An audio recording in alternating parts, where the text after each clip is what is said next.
Running over to the dining room window, I called back over my shoulder. "What is that, Dad?" My father dropped the fork he was holding, spilling a glass of red wine onto his newest work shirt.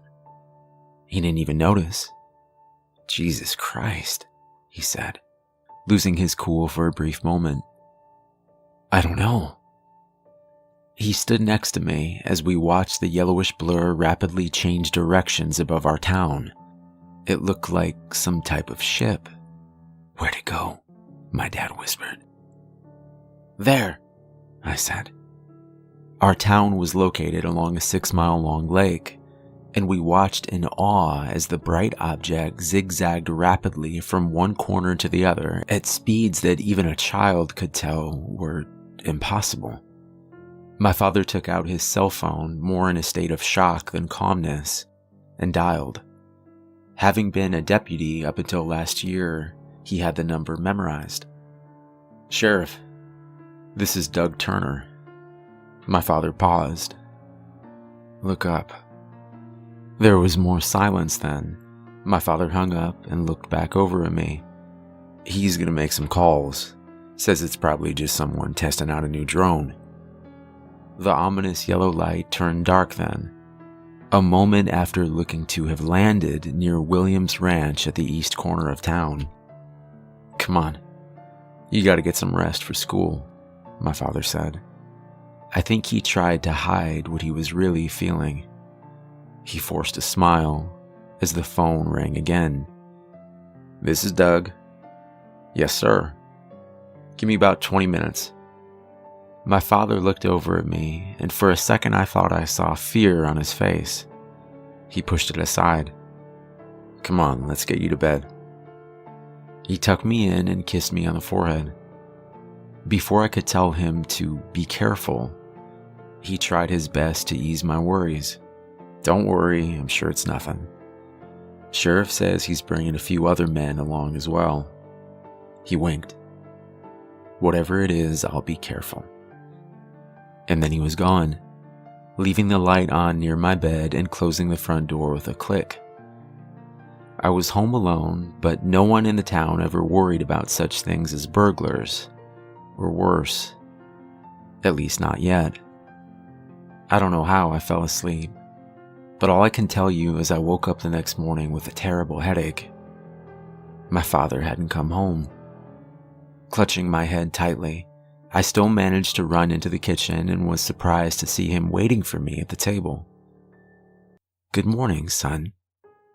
I looked over at him with confusion as he made no attempt to go over the previous night.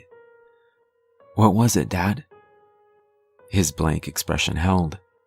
"What was what, son?" I became more confused. "The yellow light, the thing in the sky. I think you must have had a nightmare, son," he replied firmly. And then he stood up from the table and smiled. It didn't ease my fear, only enhancing it, as the smile turned into a grin far wider than I was accustomed to. "Say, you know what? I've been thinking that maybe you can take the day off from school today. Maybe we can go for a little field trip." "Yeah, sure," I replied uneasily. "Do you mind if I rest a little bit first, though? I've got a really bad headache." His smile deflated a little at that, as he seemed to be thinking it over. A moment later, it came back in full force. "Sure thing. Get some rest and we'll head out around noon. I've got something I want to show you." He kissed me on the forehead as he had the night before, but this time it felt awkward, and it made me feel, well, scared. Going back to my bedroom, I shut the door behind me and pressed my head into the pillow to try and dull the pain. How could he not remember last night? Was it actually possible that I had dreamt the whole thing? I stood up and looked out the window, and suddenly thoughts from the previous night rushed back. I remembered details that I had somehow forgotten. I hadn't fallen asleep as my father had gone to check out the strange sighting with the sheriff. I had instead sat by the window and watched. I can't remember everything, but I know that I saw something. 20 minutes or so after my father had left to meet the sheriff, there was a blinding flash of light that emanated from where we had seen the object land. It flickered yellow, then red, then a silverish green that I can't even put into words. After that, the memories stop. I don't recall falling asleep, and I definitely don't remember my father returning that night. I don't know what's going on, but I'm scared. I trust my father, but this whole thing just doesn't seem right. My headache grew worse, perhaps due to my anxiety of what the rest of the day might hold. My mind thought of what my father planned to show me and where we might go. I am ashamed to say that the most prevalent thought of all was, is he even still my father? I'm not sure how much time passed before the door creaked slowly open, and I opened my eyes to see him grinning over at me. It's time. My eyes met his, and before I could tell him about how my headache had gotten worse, he continued, "Don't worry. Once we get there, you'll feel a whole lot better. I promise." I nodded. Perhaps a different day I would have had the willpower to argue, or to think over the events of the previous night with more clarity, but the pounding of my head was so intense now that I could barely even open my eyes, let alone argue. He helped me into his old pickup truck, gave me a pillow to press my head against, and closed the door behind me. The engine started up easily, and I drifted in and out of sleep as he put it in drive and made his way down the long road into town.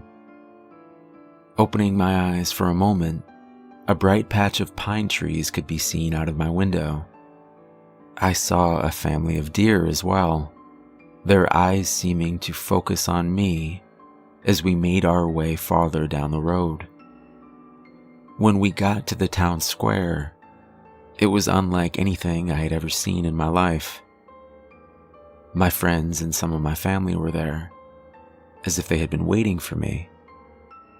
Their eyes were happy and bright, and as we drove through the square, I noticed each one of them was grinning widely as we passed by. They all waved. "They're happy to see you," my father said. "Where are we going, Dad?" Before I had to close my eyes again from the pain, I saw him look over at me and wink for the second time that day. I must have fallen asleep then, because the next thing I knew, I was standing in an open field that must have been William's ranch. The sun wasn't as bright as it had been while we had driven, and strangely enough, my headache was almost completely gone now. "You ready?" my father asked, and I noticed that his eyes weren't the calm brown I had known before, but were some type of silver. "Ready for what?" "Ready to see," he said, grinning widely and stepping aside. On the ground behind him sat a circular silver disc, maybe only a few feet wide. I found it almost unimaginable that such a small object could have been responsible for the blinding display we had seen the previous night. "That's it?" I asked. My father nodded. "Go closer." I don't know why then, but I shuddered, the first time since awakening, feeling a surge of fear make its way through my body. "I don't want to." "Go closer," he said, his tone changing only slightly to anger and perhaps impatience. I don't know where I could have gone, but maybe I would have run then, far away from this place and far away from the dream of it all. But the people around me suddenly came into view. Every friend and family member I had stood in a circle around us and watched. They waited. I understood then that I was the last of them to come here. "Don't be afraid, son," my father said then. "You're going to understand everything very soon." I knew then that I didn't have much choice in the matter, and I unwillingly began to walk past my father and towards the small silver object ahead of me. The strange thing was, the closer I got, the less small it seemed. At first, I had noted it to be roughly only a few feet in diameter. Now, as I approached the object, it seemed to go on for miles. As it loomed just in front of my gaze, I began to understand my father's words. The object wasn't just a craft or an alien ship. It was so much more. The thing began to show me what it would bring to our world. There would be no more fighting, no more war. There would be no more sickness and no more pain. There would be no more death. Still, there was something frightening, I realized. Something dark.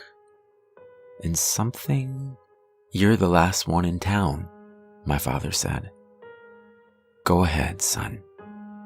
His eyes were darker then, yet they somehow glowed, and it seemed like I was just an observer in a dream. I saw my hand reach out, crossing the bridge between worlds. I touched the silver object that seemed to go on forever, and then in the span of an instant, I understood everything. The little boy I had been just a second ago was dead. I began to grin as I understood that I would be on the winning side of what was coming.